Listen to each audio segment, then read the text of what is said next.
तो सही में आज हम फिर से अ, ध्यान के अनुभव की तरफ आगे बढ़ने के लिए हम इस सुबह के सत्र में सम्मिलित हुए हैं, इसलिए मैं आप सबका तहे दिल से स्वागत करता हूँ और सभी को शुभ प्रभात, जय भीम, नमो बुद्धाय। दिन की शुरुआत वैसे हमारी हर रोज़ बहुत ही व्यस्तता से होती है। जो रिटायर्ड है उनके लिए तो कोई दिक्कत नहीं है, लेकिन जो जॉब वाले होते हैं या महिलाओं का भी जीवन कभी रिटायर्ड नहीं होता है। महिला हमेशा अपने उसी रूटीन में उनके पास काम होता ही है, तो उनको व्यस्तता रहती है। लेकिन संडे जब आता है तो थोड़ा सभी के लिए रिलैक्स मोड होता है। इवन महिला भी थोड़ी अपने उस दिवस को थोड़ा एंजॉय कर सकती है। और मुझे लगता है कि वो सभी महिलाएं भी जुड़ रही है कि जो अपने रूटीन लाइफ से थोड़ा संडे का समय मिलकर ध्यान करना या ध्यान के गहराई में जाना, दोनों चीज़ें मिल के ध्यान करना तो हम जब भी समय मिलता है हम कर ही सकते हैं, हमारे मित्रों के साथ सेंटर पे हो या कोई प्रोग्राम में। लेकिन गहराई में ध्यान में जाना ये हमारे पूरे इस सुबह के मिलने का उद्देश्य है, क्योंकि हम सभी बौद्ध या बुद्ध की शिक्षा के लंबे साधक है। काफ़ी लंबे समय से हम बुद्ध की शिक्षा को सुन रहे हैं, पढ़ रहे हैं और ध्यान के माध्यम से थोड़ा स्वयं अनुभव भी ले रहे हैं। जैसे कि बुद्ध की या बौद्ध धर्म में जो 3 स्तर की प्रज्ञा की बात हमेशा हमें समझाई जाती है और हम पूरी तरह से उसको हमारी स्मृति में भी है कि श्रुत में प्रज्ञा, चिंतन में प्रज्ञा और भावना में प्रज्ञा, तीनों स्तरों की प्रज्ञा का हमें एक संतुलन या ऐसा हम कह सकते हैं कि उसका तीनों स्तर की प्रज्ञा का विकास करने की हमें ज़रूरत है। जैसे कि भोजन में सिर्फ सब्जी हो, रोटी ना हो, रोटी हो सब्जी ना हो और दाल ना हो, तो वो खाना शरीर को इतना तंदुरुस्त और निरोगी नहीं बनाता है। उसी प्रकार से जब हम प्रज्ञा की बात करते हैं, जो प्रज्ञा हमें अज्ञान से मुक्त कर सकती है, जिसके कारण हम दुखी हैं या परेशान हैं, समस्या है, जितने भी जाल है, जितना भी दुख है भीतर हो या बाहर, इसी अज्ञान और तृष्णा ने निर्माण किया हुआ दुख है। फिर वो छोटा हो या बड़ा हो, या हमारा हो या हमारे परिवार का हो, देश का हो या संसार का हो, उतना भी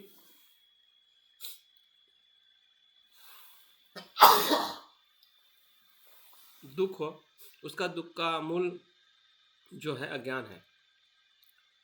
और अज्ञान का जो उपाय है या एंटीडोट हम कह सकते हैं, या उसको नष्ट करने वाली कोई इस संसार में कोई शस्त्र है या मार्ग है या शिक्षा है या आचरण है, तो वो प्रज्ञा का है। तो प्रज्ञा एक अपने आप में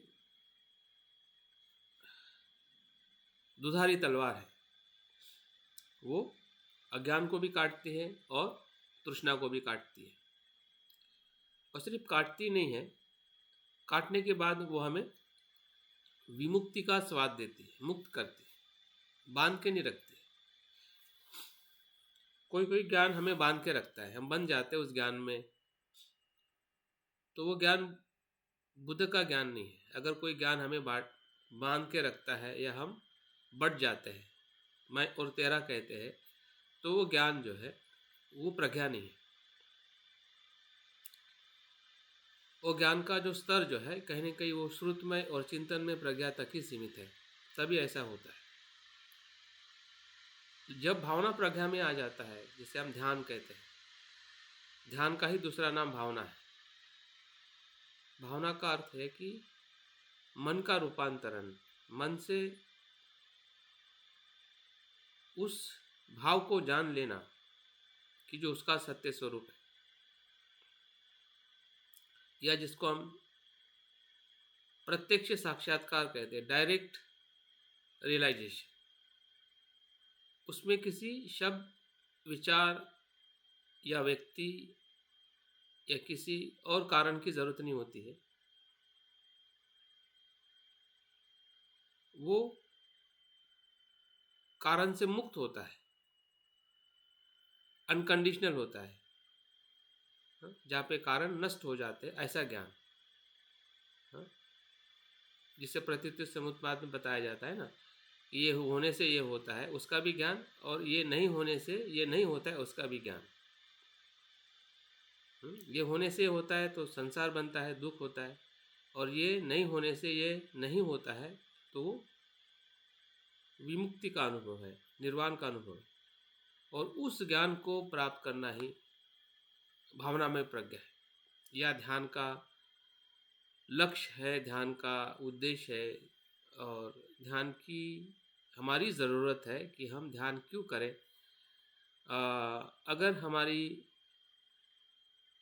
मिथ्या दृष्टि, या जिसे हम कहते हैं कि नित्य चीज़ों को देखने का जो हमारा भाव है, अपने भीतर और बाहर वस्तुओं में, और अपने स्वयं के विचारों में, कल्पनाओं में, और इवन हमारे कर्म में, तो जो सत्काय दृष्टि है, मिथ्या दृष्टि है, और उस दृष्टि का नाश करना ही प्रज्ञा का लक्ष्य है। और उस दृष्टि को टूटने का अनुभव होना, यही परिणाम कारक शरणगमन है, यही परिणाम कारक ध्यान है। अगर हम बुद्ध की शरण में जा रहे हैं, मतलब हम ज्ञान की शरण में जा रहे हैं। कौन सा ज्ञान? भावना में प्रज्ञा का ज्ञान। और इसलिए हमें सुनना भी है तो बहुत ध्यान से सुनना है, पढ़ना भी है तो एक एक शब्द हमें बहुत ही सजगता से पढ़ना है। हाँ? उसका अर्थ है, उसका तत्व है, हाँ? उसकी जो गहराई है, उसका आचरण है, सभी बातों को जानते हुए शब्दों को हमें पढ़ने की ज़रूरत है। तब वो श्रुत में प्रज्ञा बनेगी। जब हम श्रुत में प्रज्ञा का बार बार विकास करते हैं तो अपने आप चिंतन सहज होने लगता है, क्योंकि हम पढ़ते कम है तो चिंतन क्या होगा? संसार का होगा। जो डेटा आपके पास में आएगा उसी का तो आप चिंतन करोगे ना। अभी आपके पास में डेटा ही आधे घंटे आ रहा है या बिल्कुल नहीं आ रहा है, तो डेटा फिर भी तो आ रहा है ना। बिन डेटा के साथ में तो मन काम नहीं करता है। अगर धर्म का डेटा नहीं आएगा तो अधर्म का डेटा आएगा। जो जिसको हम विषय कहते हैं, जिसे हम संसार कहते हैं, तो संसार का डेटा आने से हम संसारिक चिंतन करेंगे। लेकिन जब धर्म का अध्ययन हम करेंगे, सुनेंगे, तो धर्म का डेटा क्या करेगा? हमें धार्मिक चिंतन या जीवन की जो गहराई है उसका चिंतन करने के लिए हमें एक प्रकार से मोटिवेट करेगा।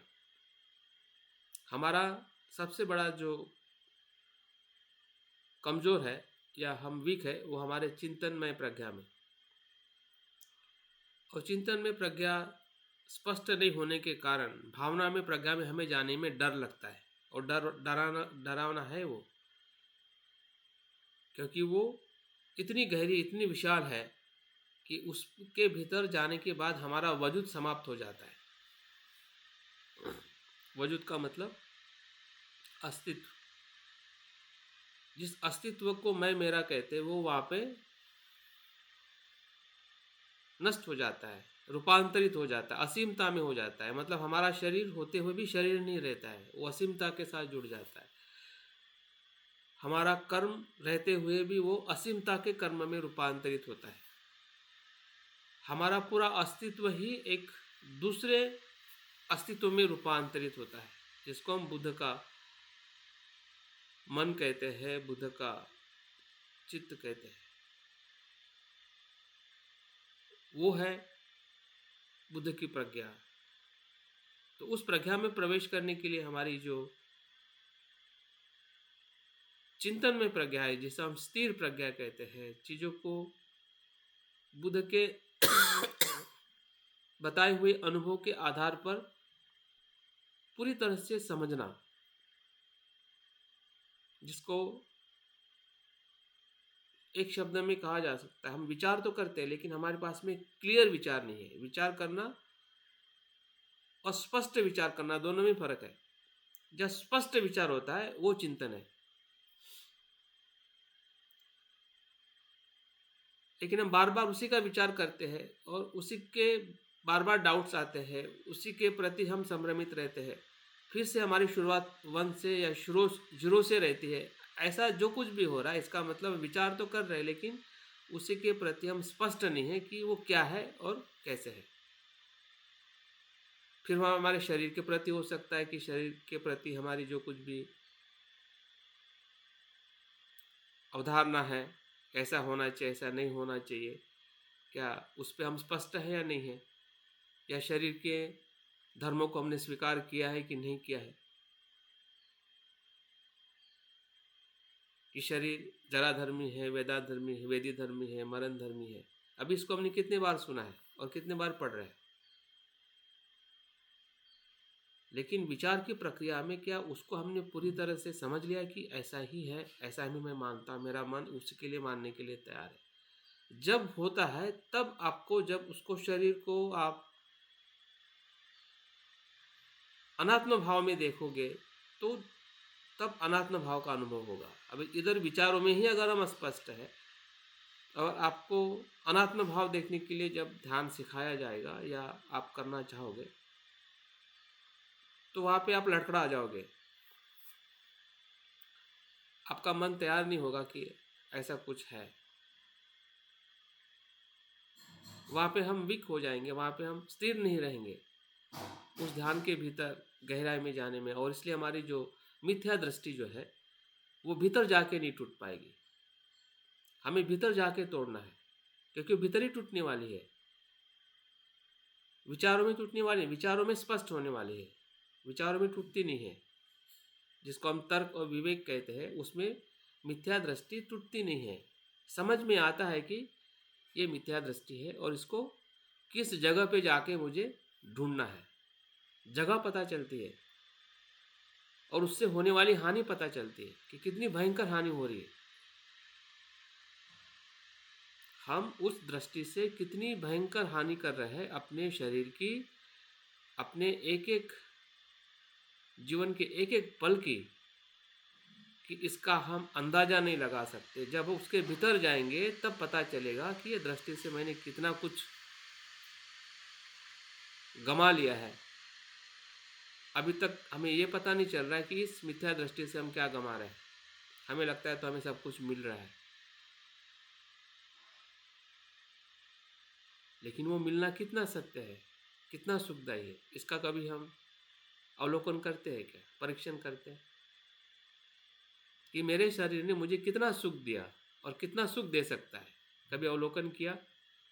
कभी पूछा अपने विचार से, अपने मन से, अपने शरीर को, और क्या उसका धर्म है सुख देना, या किसी को दिया अभी तक? मेरे माँ बाप को, मेरे संसार में जितने मेरे पहले के जो लोग थे, अभी लोग हैं, कौन इंसान ऐसा कहा कि शरीर ने उसको सुख दिया है या देता है या सुख है? तो सुख है तो कौन सा सुख है और कौन सा सुख नहीं है, इसमें हमें स्पष्ट होना है। शरीर सुख जरूर देता है और बुद्धत्व का वो साधन भी है, लेकिन कब वो साधन बनेगा? जब शरीर को हम उस धर्म में देखने के लिए हमारा विचार, हमारा मन तैयार होगा, तब ये शरीर ही बुद्धत्व का एक माध्यम बन सकता है। नहीं तो यही शरीर हमें भयभीत कर सकता है, कर रहा है, बीमार कर सकता है, परेशान कर सकता है, और हम परेशानी में ही हमारा जीवन और मृत्यु हो सकता है। यह होने की पूरी प्रक्रिया में यह है। मृत्यु भी हमारा सुख से नहीं आ सकता है। तो अगर शरीर के प्रति अगर हम अस्पष्ट है, मृत्यु के प्रति अस्पष्ट है, जीवन के प्रति अस्पष्ट है, तो निश्चित ही मृत्यु भी बहुत भयंकर है। जितना हम अभी व्यथित है, अभी दुखी है, उससे भी ज़्यादा दुख मृत्यु का दुख है, अपने लिए भी औरों के लिए भी, और आने वाले जीवन के लिए भी। वही तय करेगा कि हमारा दूसरा जीवन कैसे होगा। तो सब कुछ हमारे हाथ में है, जिसको हम प्रज्ञा कहते हैं, जो बुद्ध की एक एक शब्द है, बुद्ध का एक एक शिक्षा है, उस शिक्षा को हमने बार बार सुनना चाहिए। उसके प्रति हमने उसकी स्पष्टता के साथ अपने विचारों में, मन में उसको समझना चाहिए, और फिर समझ के जब हम ध्यान करते हैं, सांस को देखते हैं या हमारी भावनाओं को देखते हैं, तो देखने में हमें आनंद आने लगता है। हमारा ही बुरा देखने में हमें आनंद आता है। अभी हमें अपना बुरा और अज्ञान देखने में हमें आनंद नहीं आता, भय आता है। हम नापसंद करते हैं अपनी बुराई को, और इसलिए ध्यान के भीतर हमारा जाना और वापस आना ही रहता है, या हम जा भी नहीं पाते हैं, वहीं पे रुक जाते हैं, क्योंकि परेशानियां वहीं से शुरुआत होती है। लेकिन जो हमारी परेशानी है, हमारा जो मन जो है, वही मन हमें मदद करने वाला है कि जो परेशान है, उसकी मदद लेना सीखना हमें आना चाहिए जब हम ध्यान कर रहे हैं। वो बुराई जो है, वो अच्छाई होने के लिए आगे आ रही है, अच्छाई को ढूंढना चाहती है। जब दुख आता है तो दुख किस लिए आता है? आप देखो, अपने आप को पूछो, दुख क्या देता है, क्या बताता है? तो दुख ये बताता है कि मुझे सुखी होना है। भूख क्या बताती है? भूख बताती है कि मुझे कुछ खाना है। तो खाना आनंद है ना। जो आपको दुख हो रहा है, दुख से मुक्त होने के लिए आप प्रयास करते हैं, तो आपको दुख ही तो मोटिवेट कर रहा है। दुखी तो मोटिवेट कर रहा है सुख प्राप्त करने के लिए। जब गर्मी होती है तभी तो हमें एसी की जरूरत है। गर्मी ना हो तो एसी की क्या जरूरत? ठंडी ना हो तो ये ऐसे कपड़े की क्या जरूरत जो हमने पहने? तो हर सुख के पीछे दुख है।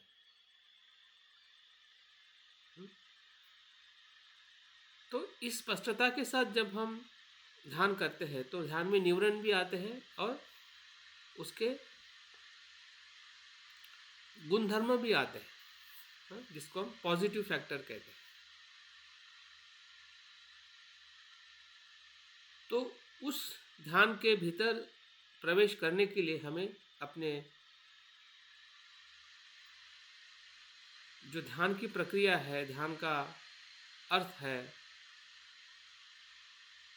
ध्यान में जो हमें करना है, उसकी पूरी पूर्व तैयारी हमारे मन में और हमारे चिंतन में होनी ज़रूरी है, और बार बार होनी ज़रूरी है। हर समय जब भी आप ध्यान कर रहे हैं, सोते समय, जहाँ पे भी आपको लग रहा है कि आपको और उससे गहरा जाना है, उस दुख से आपको जब भी लग रहा है कि इससे मुझे मुक्त होना है, वही से ध्यान शुरू होता है। ध्यान मतलब दुख को मुक्ति का मार्ग है। जहाँ पे आपको दुख का एहसास हुआ, फिर वो चलते समय है तो चलते समय जागरूक हो जाओ। अगर कोई बीमारी हमें है तो बीमारी में जागरूक हो जाओ। फिर वो सोने की बीमारी हो, या ब्लड प्रेशर हो, डायबिटीज़ हो, या कोई घर में समस्या है तो उसी समस्या में जागरूक हो जाओ। उसी को देखो, उसी को समझो कि वो क्या है। उसमें मेरा मन, मेरा भाव, मेरी इच्छा, मेरी तृष्णा, मेरा दृष्टिकोण, मेरी मिथ्या दृष्टि क्या है, देखो। मिथ्या दृष्टि को निकाल दो, समस्या सॉल्व। ना चिंता रहेगी ना भय होगा, और वो समस्या को हम पूरी तरह से अपने ऊर्जा से और सामने वाले जो परिस्थिति है उसको भी हम रूपांतरित कर सकते हैं। लेकिन जब हम ही रूपांतरित नहीं होते हैं और हम चाहते हैं कि सामने वाला व्यक्ति और परिस्थिति रूपांतरित हो, तो वो दोनों के लिए मिथ्या दृष्टि है, खुद के लिए भी है और उसके लिए भी है। और दोनों में मिथ्या दृष्टि होने के कारण वो समस्या कभी भी सॉल्व नहीं होती। हम चाहते तो है, हम जानते भी है कि ये समस्या है, क्योंकि उससे हम परेशान हो रहे हैं। ऐसा हवा की समस्या नहीं है। अगर हमें कोई बीमारी है तो हम तो परेशान तो हो ही रहे हैं ना, शरीर से परेशान हो रहे हैं, धन से पैसा परेशान हो रहे हैं, हमारे आसपास के लोग परेशान हो रहे हैं। अगर कोई चिंता है तो चिंता से हम परेशान हो रहे हैं, भय है, द्वेष है।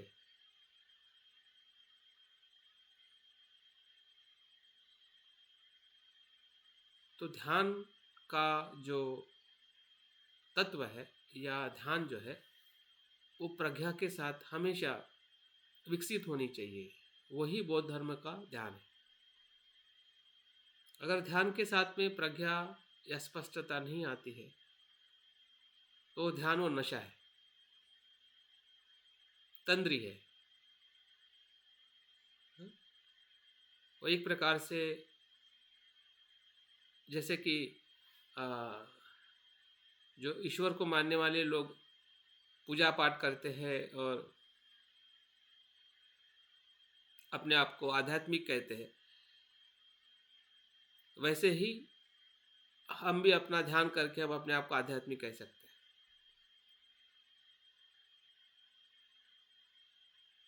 अगर उसमें से ध्यान में से अगर प्रज्ञा का स्पार्क नहीं हो रहा है या मन को दोनों स्वरूप को देखने में हम तत्पर नहीं हो रहे हैं, ग्रहणशील नहीं हो रहे हैं, उसके साथ में हम तालमेल नहीं बिछा रहे हैं, संतुलन नहीं कर रहे, हमारी बुराई और अच्छाई, ध्यान के भीतर आने वाले न्यूरन और ध्यान के भीतर आने वाले जो अनुभव है, प्रीति सुख और एकाग्रता के, उस दोनों का अवलोकन या दोनों के साथ हमें एक कह सकते हैं कि तालमेल बिठाना या उसके होने का हमें आभास होना कि ये हो रहा है और मैं जान रहा हूँ, और उस जानकारी के साथ हमें आगे बढ़ना है, क्योंकि वो आपके खुद के भीतर की जानकारी है। ध्यान मतलब एक प्रकार से भीतर का अवलोकन है, आंखें खोल के देखने से वो बाहर का अवलोकन है। तो जैसे हम भीतर ऐसा अवलोकन करेंगे वैसे बाहर अवलोकन करेंगे। जब आप आंखें खोल के भी किसी चीज़ को देखोगे ना, तो ये ध्यान के भीतर देखने का जो दृष्टि आपको बाहर देखने में मदद करेगा। जैसे कि बुद्ध ने संसार को अपने भीतर के प्रज्ञा से देखा, तो जब उन्होंने बाहर देखा तो बाहर भी उनको वैसे ही दिखने लगा, और दिखने के कारण वो सभी के साथ मैत्रीपूर्ण और करुणापूर्ण रहने लगे। उनको किसी से भी शिकवा नहीं है, कितना भी बुरा हो, अंगुलीमाल जैसा डाकू हो या अम्रपाली जैसी महिला हो, या सारिपुत्र जैसा प्रज्ञावान हो, राजा हो या रंक हो, बुद्ध के सामने सब कुछ समान है, स्त्री हो चाहे पुरुष हो।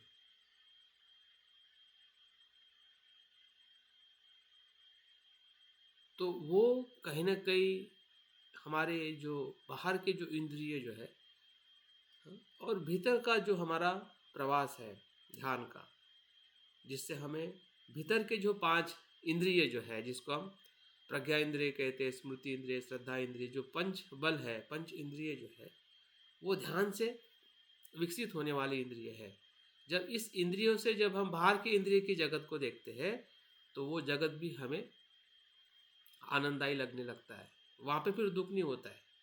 बुद्ध को संसार में दुख नहीं है, क्योंकि वो संसार के दुख से वो मुक्त है। उसको गाली देने से, उनका अपमान करने से वो दुखी नहीं होते हैं। उनको खाना मिले या ना मिले तो उनको दुख नहीं होता है, उनका मान है, सम्मान से वो दुखी नहीं होते। या बीमारी से, मृत्यु से वो दुखी नहीं होते, हम दुखी होते हैं। और इस दुख से अगर हमें मुक्त होना है तो हमें भीतर में जो हम प्रयोग कर रहे हैं या ध्यान के माध्यम से जो हम जानने का प्रयास कर रहे हैं, हाँ, उसको हमें अच्छी तरह से, हम कह सकते हैं एक प्रकार से खोज करना है। एक रिसर्च है ये। ध्यान मतलब एक प्रकार से स्वयं के चित्त का संशोधन है, खोज है कि जब मैं ध्यान के लिए बैठता हूँ तो क्या क्या क्या क्या क्या होता है, कितना अनुकूल होता है, कितना प्रतिकूल होता है, कितना मैं उसको उसके स्वभाव के साथ में उसको मैं जान रहा हूँ और उसमें मैं बह रहा हूँ, प्रयास कर रहा हूँ एक स्तर से दूसरे स्तर पे। या कहीं हम फंसे हुए हैं तो उसे फंसे हुए चीज़ को भी हम अनुभव करते कि मैं इस प्रकार से, इस कारणों से, इस न्यूरोन में मैं फंसा हूँ और इस पे मुझे काम करना है। फंसा हुआ मतलब भय भी, भय से हमें ध्यान नहीं छोड़ देना है, भागना नहीं है, डरना नहीं है, क्योंकि हम स्पष्ट है कि हम किस मार्ग से चल रहे हैं और क्या होने वाला है। जैसे कि कोई हम सफ़र पे चलते हैं तो हम क्या आधे में से भाग के आते हैं क्या? हाँ? कभी कभी गाड़ी रुक जाती है, लेट जाती है, कभी हमें खाना मिलता है, नहीं मिलता है, अच्छे लोग मिलते हैं, बुरे लोग मिलते हैं, वेदर अच्छा होता है, बुरा होता है, जो हम सोचते वैसा नहीं होता है, तो क्या हम भाग के आते हैं कि पूरा जर्नी करके आते हैं? तो वो अगर जर्नी हम करते हैं तो ये भी जर्नी है। ये तो ऐसी जर्नी है कि जो हमें ऐसे निर्वाण की भूमि में ले जा सकती कि जहाँ पे सुख ही सुख है। या संसार में भी जब हम रहेंगे तो हम सुख से रहेंगे। बुद्ध सुख से रहते हैं और हम दुख से रहते हैं। इसी संसार में बुद्ध रहे, इसी संसार में ही बुद्ध का संग रहा है। कोई दूसरा संसार नहीं था। जिस भूमि पे हम पैर रखे हुए हैं, भारत भूमि पे, इसी भूमि पे लोग रहे और हमारे पूर्वज ही रहे। ऐसा नहीं है कि और कोई लोग थे। और आज तो हर एक इंसान इस धरती पे इस प्रकार से रहना चाहता है।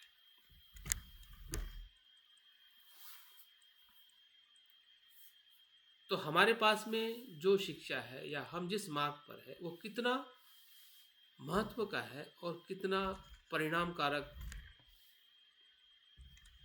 के तरफ ले जाने वाला है, सत्य के उस प्रत्यक्ष अनुभव की तरफ ले जाने वाला है।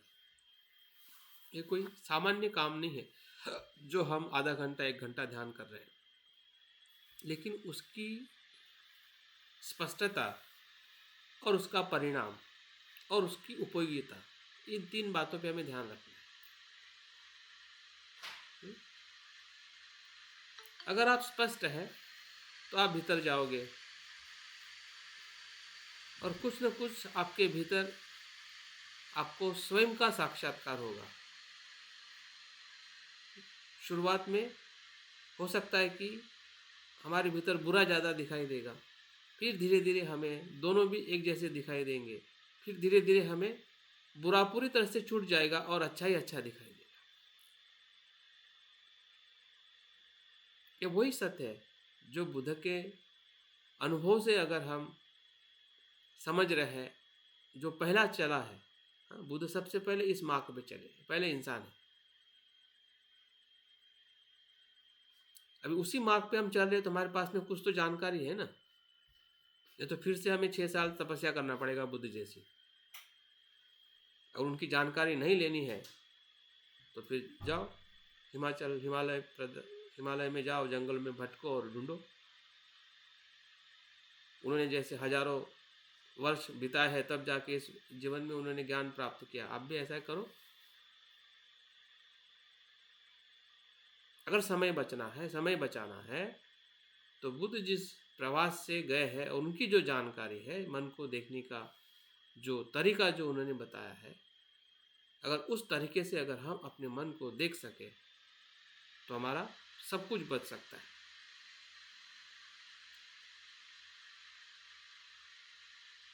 और इसलिए हमें बुद्ध के ध्यान की जो जानकारी है, उसका अभ्यास है, उसका चिंतन है, उसके प्रति जो लिखे हुए ग्रंथ है, उसका हमने अध्ययन करने की जरूरत। मन के विचारों में जैसे कि हम कोई घर बनाते हो, मन में पूरी तरह से ठस जाता है कि मुझे ऐसा घर बनाना है, ऐसा घर आप बनाते हो। आर्किटेक्ट आपके मन को पढ़ लेता है कि तुमको क्या चाहिए। आर्किटेक्ट अपने आप से मकान नहीं बनाता है, आप उसको गाइड करते हो क्योंकि वो आपका पैसा है। आपकी इच्छा है कि आप कैसा घर बनाना चाहते हैं, तब जाके आर्किटेक्चर उस प्रकार से मकान को डिजाइन करके वो उसको बनाया जाता है। तो हमारा भी आर्किटेक्ट जो है ना, हमारा मन है। और बुद्ध जो है एक्सपर्ट है। अगर बुद्ध के नॉलेज को अगर हम यूज करते हैं तो हम अपने मन को वैसे ही बना सकते हैं जैसे बुद्ध ने बनाया। नहीं तो फिर से आपको नॉलेज को खुद समझना पड़ेगा वो क्या है। अगर बुद्ध के नॉलेज को हम नहीं यूज करते हैं, धम्म को नहीं यूज करते हैं, तो हमें धम्म को फिर से खोज करनी पड़ेगी और यही मिलेगा, दूसरा कुछ नहीं मिलेगा।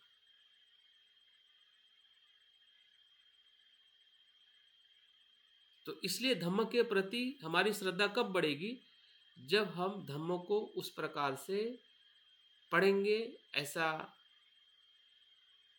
साहित्य पढ़ेंगे, ऐसे टेक्स्ट पढ़ेंगे जिसमें इस प्रकार से जो गहरी बातें बताई गई है, समझाई गई है,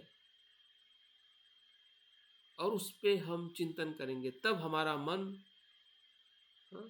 ध्यान के प्रति इतना स्पष्ट हो जाएगा कि हम ना शुरुआत में रुकेंगे, ना बीच में, ना अंत में,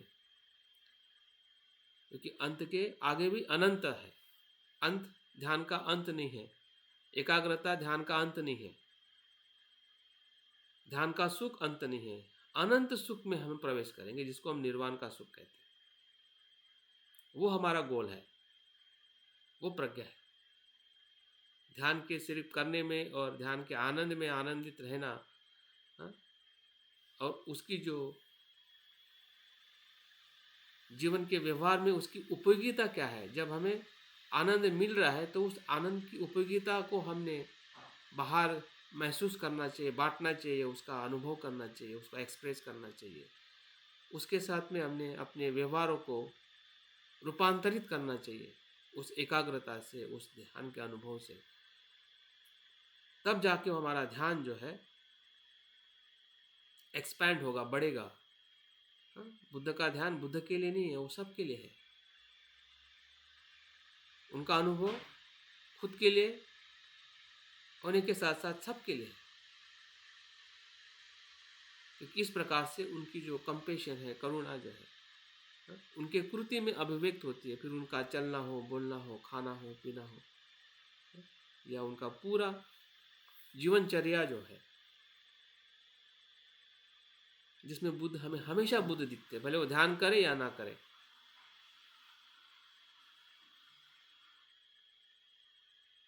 उनमें हमेशा हमें करुणा, मैत्री, वही भाव दिखता है। फिर वो किसी भी मुद्रा में हो, इवन सोते हो, बैठते हो, चलते हो, तो वो जो संपूर्णता जो है, जिसको हम संपूर्ण रूपांतरण कहते हैं, उसका जो कुछ न कुछ अंश हमें अनुभव होना है।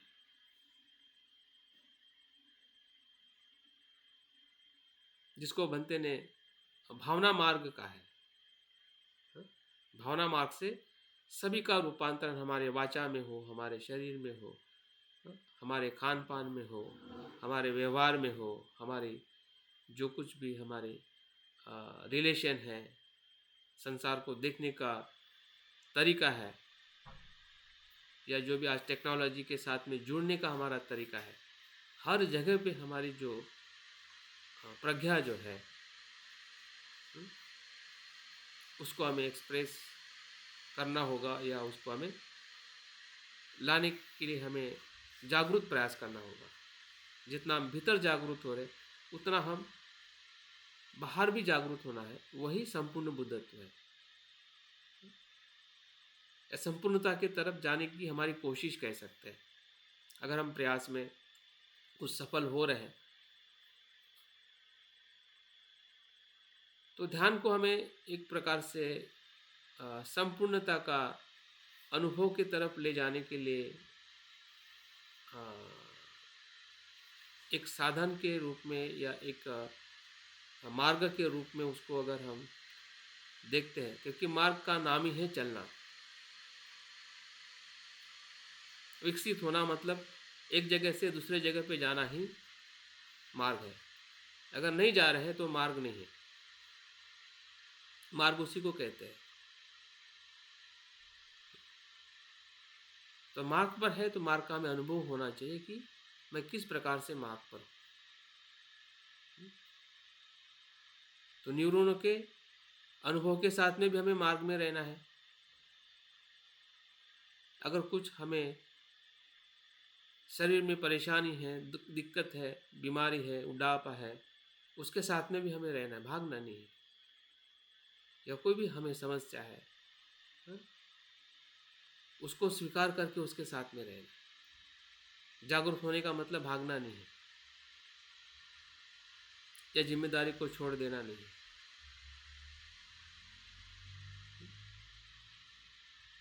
लेकिन सर पे नहीं लेना है, मैं पे नहीं लेना है। मैं से जब उस चीज़ को हम देखते हैं कि मेरी समस्या समस्या है, मेरी और तेरी समस्या नहीं है। समस्या का कारण है और उसका परिणाम है। किसी मैं से समस्या ना निर्माण होती है ना अस्तित्व में आती है। समस्या है, लेकिन वो समस्या का स्वरूप इसलिए ज़्यादा बढ़ जाता है क्योंकि वहाँ पे मैं आ जाता है, मिथ्या दृष्टि आ जाती है। तो वो समस्या विकराल हो जाती है, वो बंधनकारक हो जाती है। नहीं तो समस्या बंधनकारक नहीं है, बीमार होना बंधनकारक नहीं है, मृत्यु आना बंधनकारक नहीं है। लेकिन जब मृत्यु को हम सत्काय दृष्टि से देखते हैं, शरीर को सत्काय दृष्टि से देखते हैं, तो यही शरीर हमारे लिए बंधनकारक बन जाता है। पूरा अस्तित्व पंचस्कंध हमारे लिए बंधनकारक बन जाता है। तो ध्यान क्या करता है कि हमें वो धीरे धीरे समझाता है, और हम समझते समझते जब हम आगे बढ़ते हैं तो हमारी जो प्रज्ञा जो है वो अपने आप खुल जाती है, अपने आप खुल जाती है। अभी अपने आप का मतलब ये नहीं है कि वहाँ पे हम प्रयास नहीं करते, प्रयास करते हैं, वहाँ तक हमारा प्रयास है। उसके बाद में प्रयास करने की ज़रूरत नहीं है, वो इसलिए वहाँ से प्रयास नहीं करने का होता है, वो बिन प्रयास से होने लगता है। जैसे कि आकाश में पंखे उड़ता है तो उसको पंख हिलाना पड़ता है, लेकिन आकाश में जाके हिलाना नहीं पड़ता है। लेकिन इसका मतलब ये नहीं उसको पंख नहीं होते। पंख इधर भी होते हैं, वहाँ पे भी होते हैं। जब उड़ता है तब भी पंख होते हैं, जब हिलाता है तब भी पंख होते हैं, और जब हिलाता नहीं तब भी पंख होते हैं। लेकिन उसका वो सफ़र जो है वो प्रयासों से मुक्त होता है, उसको वहाँ पे पंख हिलाने की ज़रूरत नहीं है। तो उस अर्थ से हमें अपने ध्यान के उस गहरे अनुभव की तरफ जाने के लिए अगर हम कोई भी ध्यान करते हैं तो उसकी जो गहराई है अपने आप हमारे जीवन में हमें देखने को मिल सकती है। तो अभी हम आनापानसति का इसी के आधार पर ध्यान करने वाले हैं। हमारे न्यूरॉनों को भी हम पहचानेंगे और साथ साथ में हमारे भीतर जो ध्यान के जो अनुभव आते हैं या जिसको हम ध्यानांग कहते हैं, ध्यान के जो तत्व विकसित होते हैं, जिसमें वितर्क, विचार, प्रीति, सुख और एकाग्रता, जिसे 5 ध्यानांग कहते हैं। ध्यान के अंग, ध्यान के अंग जैसे हमारे शरीर के अंग है, तो वैसे ध्यान के अंग है, जिससे ध्यान पूर्ण होता है। जब ध्यान पूर्ण होता है तो मन शांत होता है। अभी मन और ध्यान दोनों साथ में चलते हैं। ध्यानांग जब पूर्ण होते हैं, विकसित होते हैं, तो मन क्या होता है? शांत होता है, एकाग्र होता है, एकरूप होता है, स्थिर होता है। और स्थिर मन में एक ऊर्जा आती है, सक्षमता आती है कि वो सत्य को जैसा है वैसा देखे। हिलते हुए पानी में हम अपना चेहरा नहीं देख सकते, उबलते हुए पानी में हम अपना चेहरा नहीं देख सकते, तरंगों के पानी में हम अपना चेहरा नहीं देख सकते। लेकिन जब पानी शांत हो जाता है, शुद्ध हो जाता है, तो उस शुद्धता का नाम ही ध्यानांग है। तो उस चित्त का अनुभव लेकर जब हम धर्म को देखते हैं, अस्तित्व को देखते हैं, उसकी गहराई में होने वाले बदलाव को देखते हैं, तब वहाँ पे अनित्यता सहज एक्सेप्टेबल हो जाती है, सहज। क्योंकि शांत मन उसको देखने से उसको स्वीकार करना कठिन नहीं जाता है। आज हमें कठिन जा रहा है, इस अभी के मन से अनित्यता को स्वीकार करना कठिन है।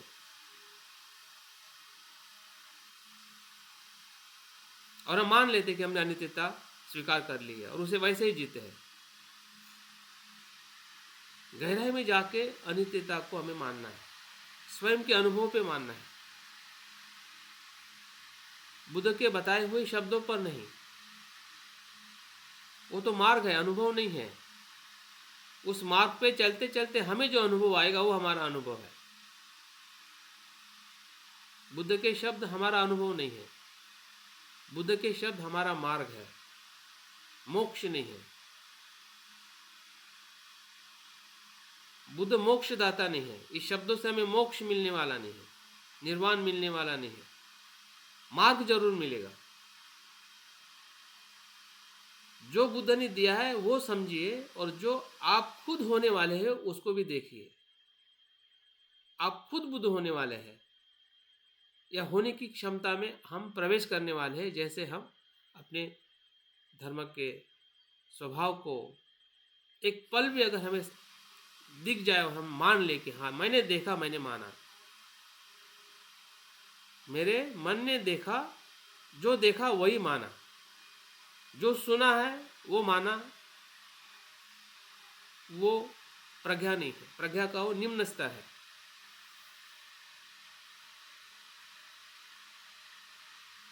जो संपूर्ण स्तर जो है डायरेक्ट, आपने देखा और आपने माना, आपके मन ने देखा और आपके मन ने माना कि वो अनित्य। तो मन तभी देखता है कि मन जब शांत होता है। और इसलिए आनापान सती या जागृति के सराव से ये देखना जैसे बुद्ध को संभव हुआ है, वैसे हजारों लाखों करोड़ों लोगों को संभव हुआ है। आप पहले और आखिरी नहीं है। अगर उनको हुआ है तो हम भी मनुष्य, हमें भी होगा, इतना विश्वास